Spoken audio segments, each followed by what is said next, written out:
off this deal, we're done. What's going on here? Don't tell me you signed a contract with these guys. This is just business. Guess what? We're out of money. I don't know what else to do, JB. Hey, how fast do they pitch in cricket? I think I cracked this. Hi, welcome to What the Flick, everybody. I'm Matt Atchity. This is Alonso Duralde, Christy, Lemire, and Ben Mankiewicz.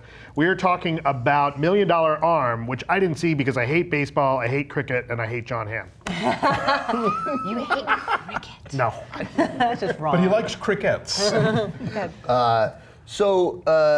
is a movie that I had a lot of trouble distinguishing from Clint Eastwood's truly embarrassing and dreadful $1 Million Baby. Unforgiven. And Trouble with the Curve. Trouble with the Curve. Trouble with the Curve. So I think you should think of this movie as being called Trouble with the Curry. That took a long time to get to that. That required you guys kept getting in the way. Sorry, yeah. Stepping on your joke. I could have done a lot quicker. That was the problem. I think it's pretty good. I think you gotta let it simmer. Like a good. All right. Continue, please continue. So it's not a turmeric. $1 Million Arm is the story of an agent, JB Bernstein, who is formed his own agency, played by Jon Hamm, and things are not going well. It's the Jerry Maguire story. He can't go out on his own. He can't get any clients. He's struggling, and then he comes up with an idea to turn a couple of cricket players in India into Major League Baseball players by having an American Idol-like talent search for these players in India, bring them back, get them contracts, and make them stars, and save his business. Anyway, that was the idea. Ray, how are you going to know if anyone can throw if you keep your eyes shut all day? I can hear it. Really? That was about a 43. Welcome to America, boys. Okay, all right, guys. Who is that? Is she a servant? She's a beautiful servant. This is Major League Baseball, not some social experiment. You're not ready for this kind of pressure. This is business. It'll be a sideshow. So this is, as we pointed out, walking out afterward, it gets the baseball stuff right? It's baseball stuff as right as almost any movie has gotten with it. Yeah, it's just it's just a dull movie. It's just boring. Yeah. It's boring. It doesn't. It's not terrible, but it never. And then it gets Disney schmaltzy at the end, and you know, and you're sad, and thank God, because even though that's incredibly manipulative, at least it was an emotion. It's something. Yeah. Well, I mean, you know, the movie, you would think that the interesting story here is of these two guys from the middle of nowhere in India who get to come to the United States and become baseball players. But no, the movie is about Jon Hamm learning to become a dad, basically. And his romance with Lake Bell. It's like the Mississippi Burning of Schmaltzy Disney movies. Yeah. Right. The FBI. Let's make it about hero. the white guy here. Right. Yeah, it just felt so kind of contrived but yeah, by the end of it, it does aggressively demand that you love it, and so you kind of do a little, and then you hate yourself for it. I don't know. There are some cool moments in terms of.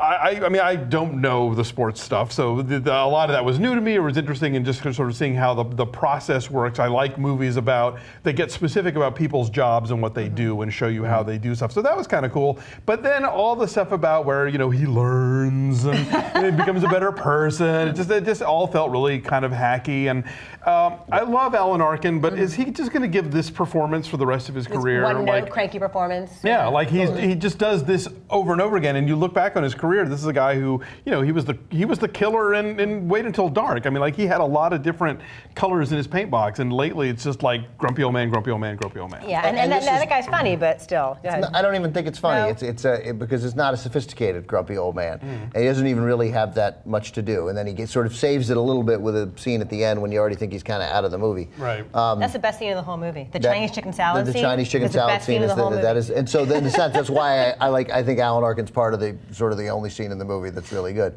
But he, like, there's a line in there where, you know, he gets, you know, they're in India, so there are a couple of Indian food jokes. And he's like, you know, and they're like, oh, what's wrong? You tired again? He goes, no, it's for my dinner last night. And Jon Hamm's like, I hear you. And like, like that's horrible. Like because there's no, like you can make that, there's a way to write that scene that's okay. The joke should be, oh, we're pampered white guys who don't know how to deal with spices, not, oh, these fucking third worlders and their food, who can eat this? Right, You know? and part of how you do that is with some degree of specificity. You don't talk about dinner, you talk about what you had, you talk about some spice, find a spice that... Vindaloo is a funny word.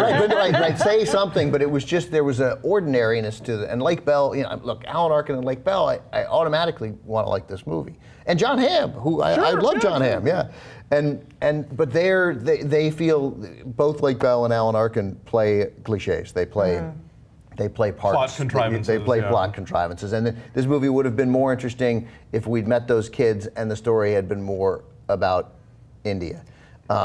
There's a great line in it, though, that I thought was nice, and it was it showed some understanding of India, where I've never been, where I never wanted to go and now would like to go. Not because of this movie, just because I've grown up a little.